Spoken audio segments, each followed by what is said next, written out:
En la mañana vamos a recibir a nuestro primer invitado el día de hoy.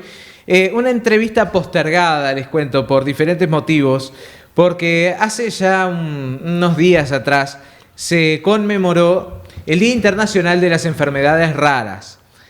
Y es un día muy especial porque en realidad nadie lo pondera como debería, porque claro, cuando hablamos de enfermedades raras es que afectan a muy poca gente. Y se desconoce el diagnóstico. Se desconoce, es tardío generalmente el diagnóstico, no hay suficiente infraestructura para tratar estas enfermedades, ni en el Uruguay ni en el mundo.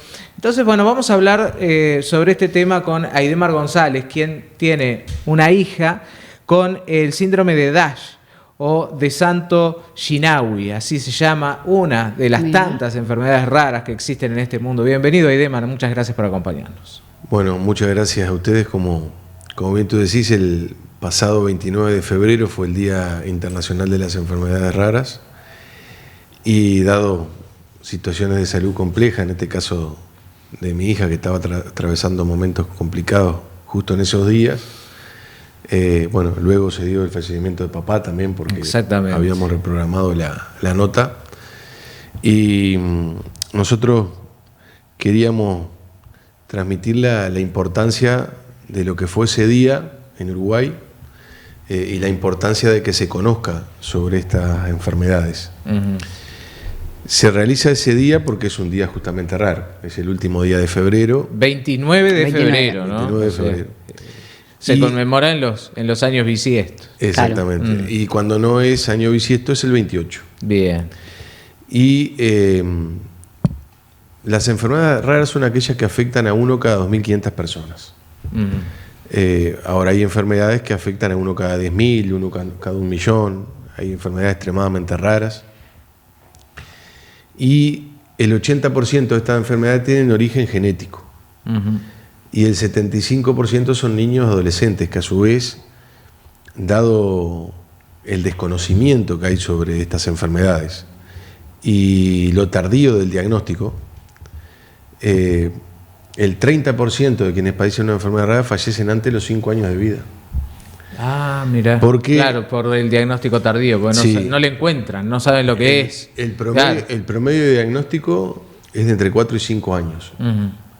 O sea, entre 4 y 5 años lo que lleva a determinar el diagnóstico preciso. Es decir, tiene, por ejemplo, en el caso de tu hija, síndrome de DASH. Exactamente. Ahí está.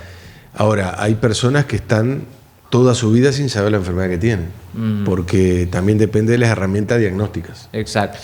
Nosotros cuando sucedió lo de Francesca, en definitiva, de que la situación en el desarrollo de ella venía con una diferencia respecto a otros niños, y la primera respuesta que se da del campo de la pediatría, por lo menos a nosotros nos pasó, es los niños tienen tiempos distintos.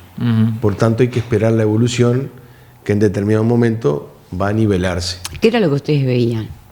Sí, nosotros lo que veíamos era que no se sentaba sola y tenía 9 meses, no gateaba, si la sentabas se caía por un costado, no dormía, eran las 5, 6, 7 de la mañana y ahí recién se dormía 1 hora, 2 horas y se volvía a despertar. Así que es neurológica, aparte de... Entonces, el pediatra nos decía que había que esperar los tiempos necesarios, estuvo un par de meses con la lengua afuera también, o sea que tenía ese tema que se veía que había una diferencia, y una pediatra que concurre a casa de urgencia nos dice, no, esto tiene que pasar a neuropediatra urgente. Claro. Cuando va a neuropediatra, ella ya tenía 10 meses, le indica una serie de estudios, que nosotros hicimos todos esos estudios y ahí comenzó el proceso para diagnosticarla. Que en el caso nuestro pasó 1 año entre que una neuropediatra indica que hay un problema a resolver y el diagnóstico. 1 año. 1 año, nosotros recorrimos ahí... Claro, pero es un poco lo normal. Explicar por qué... Sí, dado que es una enfermedad rara, no hay muchos antecedentes. En el caso de Uruguay no había ninguno. ¿Viste? Por ejemplo. Entonces, bien. pero lo que hay que tener claro es que hay un problema. Ahí está. y que la familia tiene que asumir que hay un problema, porque si la familia naturaliza la diferencia como algo normal, contribuye a que no se diagnostique el niño. Claro, va a ser una de esas personas que pasan toda su vida sin saber exactamente qué es lo que tienen, ¿verdad? Exacto, entonces claro. uno de los temas es que la familia asuma que hay un problema y que hay que intentar resolverlo. Te voy a hacer un paréntesis, pasa con los autistas. El espectro autista, el trastorno del espectro autista es tan amplio que generalmente piensa que son sordos, lo primero. Antisocial. Y eso se puede detectar del año en adelante, porque cuando el niño es bebé de 0 a 1 año, no se puede detectar. Se empieza a detectar cuando empieza a hablar. Y cuando trata de comunicarse y el padre ve que la comunica, el padre, la madre, los seres queridos ven que la comunicación no es la correcta, entonces ahí lo llevan al médico y empiezan a ver, bueno, aparentemente no escucha, pero después, como a los 3 años, a los 4 años, no era que no escuchaba. El tema es que no tiene un trastorno. Entonces por eso lleva como 5 años determinar lo que es el trastorno del espectro autista. Estoy hablando tal vez de las enfermedades más comunes dentro de las raras, ¿no? Pero es un espectro. Es un espectro, claro, es un espectro. En este caso, tú decías que, bueno, que en el caso de Santo Shinawi, el síndrome de Dash, no había antecedentes en el grupo. No, es el primer caso diagnosticado. Ahora, bien, un tema importante es que la familia asuma que hay un tema que hay que resolver. Ahí está. Porque eso ayuda a diagnosticar al niño, a la niña. A exigir acciones. Y claro, nosotros recorrimos genetistas en Uruguay y llegó un punto donde, como no había antecedentes, en CRENADECER, la doctora encargada del área de error innato del metabolismo nos dice, dado que en CRENADECER se ingresan pacientes diagnosticados y no hay antecedente de las alteraciones en los estudios que tiene tu hija, nosotros no podemos hacer nada en el diagnóstico. Lo que sugerimos es de aquí a 6 meses, 1 año, volver a repetir los estudios y nosotros no nos quedamos con eso. ¿Y qué era lo que tenía tu hija? En ese momento, ¿qué síntomas tenía? Bueno, los síntomas es eso que te hablábamos, o sea, no gateaba, al sentarse se caía para un costado y tenía diferencia con un bebé de 15 meses. Ella tenía un desarrollo cognitivo que no era de 15 meses. Más retardado. Era quizás de 8 meses. Claro. Tenía una diferencia cognitiva. Entonces, nosotros ahí investigamos en una clínica en Argentina, un laboratorio Chamoles, que dimos con la encargada del laboratorio, que tenía antecedentes de diagnosticar enfermedades raras. En principio se analizó por una enfermedad que es la triple H, pero finalmente no fue ese el diagnóstico, sino que luego de hacerse un estudio de exoma clínico, fue diagnosticada en noviembre de 2022. Y ahí, si bien nos genera una situación de angustia y preocupación, por otra parte se nos abre la posibilidad de que sabemos dónde estamos parados. Y podemos conocer experiencias de otros niños y niñas que en el mundo tienen esta enfermedad. Y podemos intercambiar con padres y madres que han pasado por el mismo proceso y quizá les llevó lo mismo o más tiempo diagnosticarla. Y también recibir quizás la experiencia de cómo sobrellevaron si es más grandes, ¿no? Entonces, cómo ir a atacar las consecuencias del síndrome para revertirlas o que sean lo menor posible. Y ahí pudimos contactarnos con Shinawi, que es quien diagnosticó el síndrome en 2017, dado que hay pocos casos diagnosticados en el mundo, unos 150, la mayoría él recibe esa información, porque él a su vez tiene en Estados Unidos una especialización y está intentando buscar la cura o por lo menos minimizar los efectos del síndrome para los nuevos nacimientos, para los que se desarrollan, el deterioro que genere irreversibilidades, lo cual no quiere decir que no se reduzca o el niño no pueda desarrollar su evolución cognitiva lo más normal posible. Con menor impacto, digamos. Con menor impacto, claro. o asimilar a un desarrollo normal. Pero para eso hay que ir a todos los tratamientos posibles. Entonces, nosotros como familia, primero el impacto de la situación, y no hay políticas de contención a nivel de salud en Uruguay para estos casos, porque no hay una política de coordinación o de cómo canalizar esta información para tomar medidas en conjunto o de proteger o orientar a la familia. Entiendo, o sea, cuando pasa esto te sentís solo, sí. Es decir, desamparado, ¿no? Sí. Que no hay nadie que tutele, digamos, esto, ni salud claro, pública, claro. ni a ninguna mutualista. Y no tenés nadie que te dé respuesta tampoco. De diagnóstico reciente, como decía Aidemar, acá estoy leyendo, el síndrome se describió por primera vez en 2015, es decir, son no enfermedades nuevas, sino descripciones nuevas de las enfermedades. O que las están conociendo, como pasó con la esclerosis múltiple, con el ELA y otras más. Esas son también, justamente, enfermedades raras. Entonces, una de las cuestiones que nosotros valoramos es, bueno, Francesca está diagnosticada, pero ¿cuántos niños hay que no están diagnosticados? Francesca se llama tu Sí. hija. ¿Cuánto tiene ahora? Ahora tiene 3. 3 años. ¿Y cómo nosotros podemos hacer para ayudar a los que no están diagnosticados? Eso. Porque en definitiva nosotros conocemos la enfermedad que tiene, estamos haciendo todo lo posible para que ella evolucione, su evolución viene bien, además tiene unos problemas cardíacos también, pero sin perjuicio de eso es, ¿cuántos niños hay que no llegan al diagnóstico? Por falta de recursos económicos. El problema cardíaco, antes de hacer otra pregunta, de Francesca, ¿va de la mano de justamente el síndrome o es como paralelo? Son tan pocos casos, no está asociado aún el vínculo entre el síndrome y el problema. No está cardíaco, demostrado, pero claro. tampoco está descartado. Ni demostrado ni porque descartado. son muy pocos casos que hay. Entonces, nosotros ahí comenzamos a vincularnos con FUPIER, que es la Fundación Uruguaya para la Investigación de Enfermedades Raras, que nuclea principalmente a padres que tienen hijos con enfermedades raras. FUPIER se llama, voy a anotarlo porque después la gente me pregunta. Sí, y la página es fupier.org. Perfecto. Y ahí nosotros enviamos la información, pero en realidad el objetivo ahí nuestro era colaborar, dar una mano.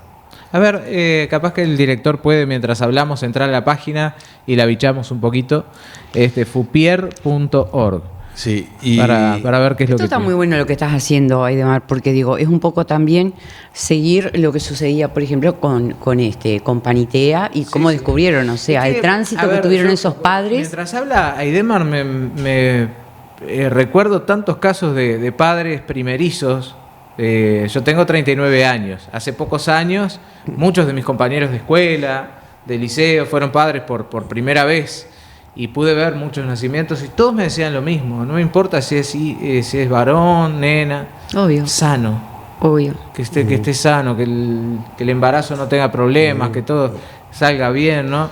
O sea, y cuando pasa, que también tengo algún caso con alguna persona que tiene condiciones como síndrome de Down y demás, bueno, lo que decías vos es saber dónde estamos parados, para saber qué es lo que tenemos que hacer. O sea, tan fácil como eso, ¿no? Tan fácil y tan difícil. Es que el primer paso lo das y sabes que dónde estás parado.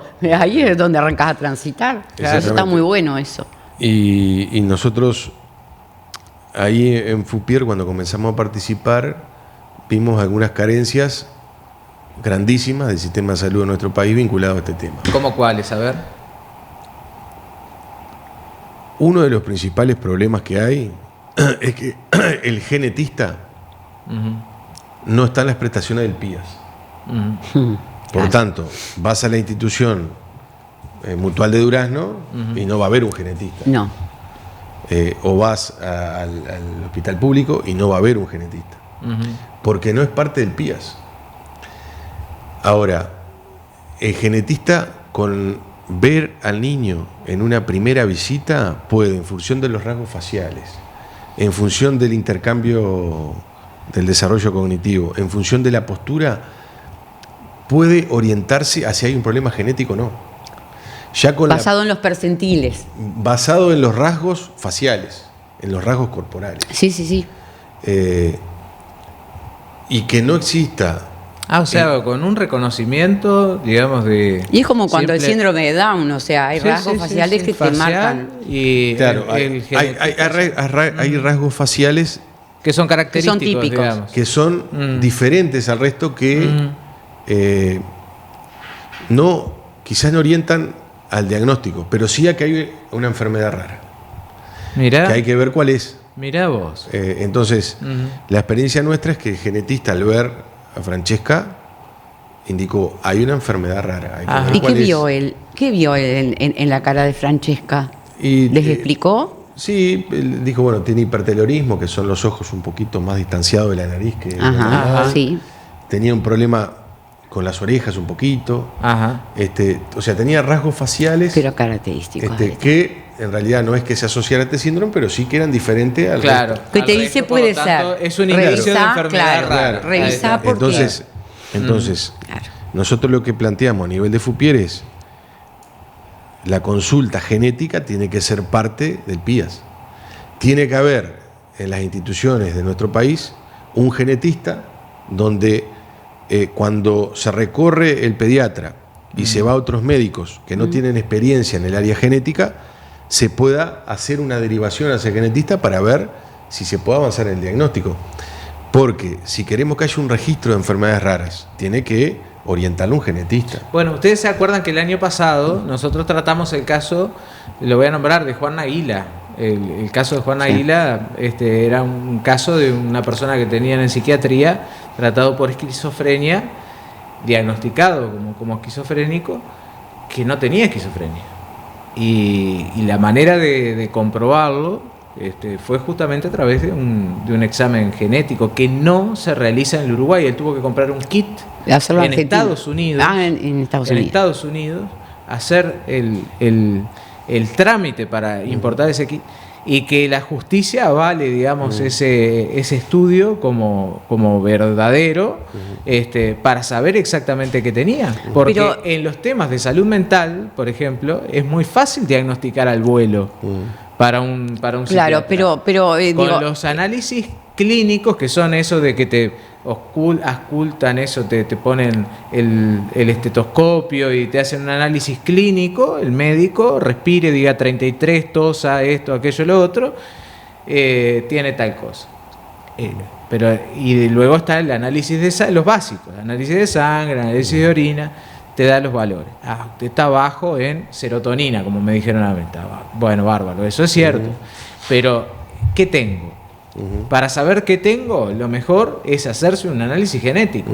Ahí te va a salir exactamente, si tenés una enfermedad crónica, te va a salir exactamente. En el Uruguay no hay.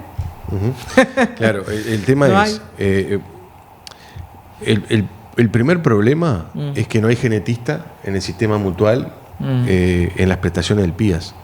Nosotros hicimos un planteo a la Comisión de Salud del Senado hace más de un año. Se envió una nota al Ministerio de Salud Pública. En junio de 2023 hubo reunión con la ministra de Salud Pública previo a que ingresara la rendición de cuentas para plantearle esto. Se nos dijo que se ingresara nuevamente la nota por expediente, más allá que la Comisión del Senado le había enviado, y que se iba a evaluar la inclusión en las nuevas modificaciones del PIAS que iban a estar vigentes a partir de diciembre de 2023. Bueno, por lo que hemos leído hasta ahora, no se incluyó el genetista en el PIAS. Y es un tema central porque permite avanzar en esto, no solo en la visita y en la parte visual, con la experiencia que tiene el genetista, sino que además te puede indicar los estudios, la pesquisa ampliada, que es la del talón, pero que mide más, o el examen citogenético, o el array, que es otro examen que lo cubre CRENADECER, que es el centro en nuestro país especializado. Eso te iba a en preguntar, raras. ¿qué era? Que si nos podías explicar un poquito, porque tú comenzaste diciendo que había llevado a tu hija a CRENADECER. Es el centro que depende de BPS, que es el Centro Nacional de Referencia en materia de enfermedades raras. Bien. Y donde las personas tienen diagnosticadas con una enfermedad tienen derecho a asistencia en CRENADECER durante toda su vida. Aparte es el centro también que permite y viabiliza que impulsar al Fondo Nacional de Recursos en algunas medicaciones, Sí, por ejemplo, exactamente. específicas y caras, Sí. hoy por hoy el gobierno y el Ahí diste Ministerio una no quieren- tecla. Yo iba a preguntar por el Fondo Nacional de Recursos. Claro, o sea, el Fondo Nacional de Recursos hay muchas enfermedades raras que desconoce y que hay un medicamento, como dice Aidemar, quizás en la China, y que sabe que puede servir Por para ejemplo, vamos a poner Francesca. como ejemplo a Francesca, ya que viene al caso. ¿Ella necesita medicación? ¿Necesita algún tipo de medicamento? No, porque al ser un síndrome genético de esta evolución no hay una cura. Lo Bien. que hay es tratamientos para que ella... Para estimular la parte cognitiva, todo Exactamente. eso me imagino. Entonces Ahí ella está. concurre a Ujú. fonoaudiología, a psicomotricidad, Bien. a terapia ocupacional, a quinoterapia.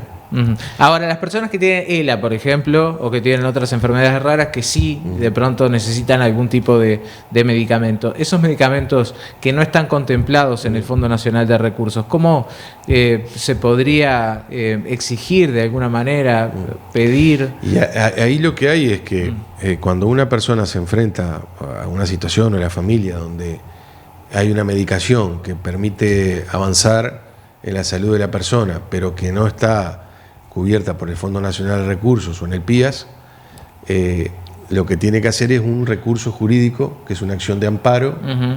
donde en el marco de la normativa constitucional de nuestro país solicita, por el derecho a la vida y demás, que se le suministre determinada medicación. Bien. Y ahí es un juez que va a determinar si le corresponde o no, en función del informe que va a realizar el médico y el abogado que lo fundamenta, asignarle o no esa medicación. Ujú. En general, el Ministerio de Salud Pública recurre lo que el juez resuelve y termina siendo el Tribunal de Apelaciones que termina resolviendo Resolviendo, a la favor. medicación. En Ahí general, está. una vez que la persona ingresa a la acción de amparo, transitoriamente se le comienza a suministrar la medicación y bueno, si el juez lauda en negativo se le quita y si lauda positivo se le mantiene. Bien. Pero esa es la vía que hay hoy en nuestro país. Y que es lamentable. Es lamentable porque Es además muy lamentable. hay muchas personas que o pueden mejorar sustancialmente su calidad de vida o prolongar su vida en No, enfermedades pienso en los oncológicas. tiempos de la justicia también, Sí. porque los tiempos de la justicia son lentos. En el caso de la acción de amparo tienen periodos cortos de unos 30 días aproximadamente por el pero tipo de vos sabés de que recurso cuando se jurídico. Ah, pero trata, no por se ejemplo, debería del llegar a avance la de una acción enfermedad, judicial. como por ejemplo es el ELA, ¿no? Pero el ELA es atrofiante ya, es... Sí, progresiva, ¿verdad? Sí, pero que necesita paliativos de pronto para determinada cuestión dolorosa, ¿verdad? Físicamente dolorosa. Decir 30 días como periodo corto es como te pongo 30 días a fuego lento y contame a los 5 minutos No, cómo te va. ¿no? El problema es que debería hacerse una revisión del PIAS y del listado de medicación que cubre el Fondo Nacional de Recursos para ampliarlo y que esa revisión tiene que ser semestral. Semestral, claro. A un periodo que no sea una vez cada 5 años, Claro. una vez cada 3 años. Sí. Hacerlo Entonces, periódicamente. Exactamente, porque eso implica de que también se avance con los avances científicos. Ujú, claro. Entonces, nosotros lo que reivindicamos principalmente es que la consulta de genetista esté en las prestaciones del PIAS, que es básico, y lo otro es que se incluya como herramienta diagnóstica el exoma clínico completo. Ujú. Es decir, está el genoma humano, Sí. que realizar un genoma tiene un costo de unos $6.000. Es muy No sabía costoso. eso. No sabía cuando. Carísimo. La verdad que aprendí algo nuevo. Exactamente. Mirá vos, el famoso genoma humano, primero que no sabía que se podía hacer el estudio de, Sí, se puede hacer. de uno mismo, del genoma. ¿Y cuánto Sí, costaba? unos Se $6.000 puede hacer. aproximadamente y te da la certeza o no de si tenés una enfermedad de origen genético. Ahí está. Pero hay otra herramienta que es el exoma, que lo que ve es una parte de lo que es el gen Ujú. y que diagnostica el 80% de las enfermedades genéticas, Ah, que tiene un costo mirá. de entre $800 y $1.000. Y ahí Ajá, va la prevención. mucho más claro. barato, digamos, Sí, sí. pero... Es más económico Sí. y tiene una efectividad altísima. Ajá. Porque Claro, 80%. exactamente. Entonces, en el caso de Francesca se le aplicó el exoma. Claro. Ajá. La mayor parte de las enfermedades diagnosticadas en el mundo se diagnostican con el exoma. Ujú. Y nosotros lo que habíamos solicitado al Ministerio de Salud Pública en esta reunión que tuvimos en junio de 2023, que por lo menos se comience, por ejemplo, con 100 exomas al año. Ahí está, que sea limitado, pero que haya un número. Que se empiece a ampliar, porque claro.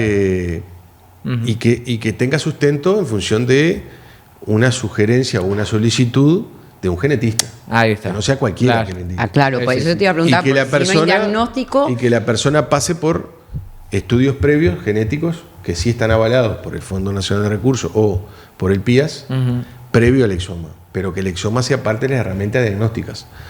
Eso permitiría diagnosticar a la inmensa mayoría de la población uruguaya que tiene enfermedades raras. Y además esto es importante para las prestaciones sociales también. Por eso es importante también el diagnóstico. Está buenísimo. Bueno, Aidemar, estamos con poco tiempo, pero nos has dejado un panorama bastante claro, primero de cómo se está tratando actualmente, del estado de situación que tenemos en nuestro país de las enfermedades raras, de todo lo que hace falta, y concretamente, bueno, esto, la falta de genetistas y también la falta de este estudio del exoma, que la verdad me deja sorprendido. Aparte, que se pueda diagnosticar, claro, pero que existan existan las herramientas, ¿verdad? Debería existir, más hoy, por ejemplo, donde estamos recibiendo muchos migrantes, ¿no? Mucha gente que está viniendo con características diferentes, o sea, porque hay enfermedades, por ejemplo, que son claramente de la raza negra, de la raza afro, hay enfermedades que son características de Ecuador, Bolivia, carga genética, ¿verdad? Y que se desconocen acá, y que muchas veces en el cóctel, ¿no? Muchas gracias. A ver, una cosita, Fabricio. Nosotros ahora estamos... vamos a pedir reunión en la Comisión de Salud de Senado y Diputados para plantear todos estos temas, que ya lo hemos planteado. Resolvimos un espacio de atención una vez a la semana en Espacio Colabora en Montevideo, que eso va a estar publicado en la página web de FUPIER en breve. Solicitamos una reunión con el director de los trabajadores en BPS para intentar lograr un espacio en Crena de Ser, para tener como referencia. Y el objetivo central es poder ayudar a las familias y a los niños y a las personas, adultos, que estén padeciendo una enfermedad rara. Y quiero también detenerme y saludar en especial a dos personas de Durazno que están permanentemente preocupadas por este tema, como es Fernando Marichal y Laura Valdenegro, que tuvieron una situación muy compleja a nivel familiar,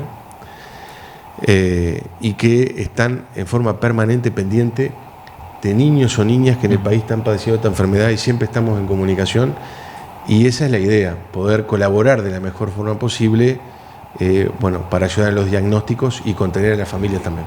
Bueno, muchas gracias. Nos vamos a la pausa, volvemos con el fútbol. Está con nosotros Luis Eduardo Oligüera para entrar en el próximo bloque deportivo aquí en La Mañana.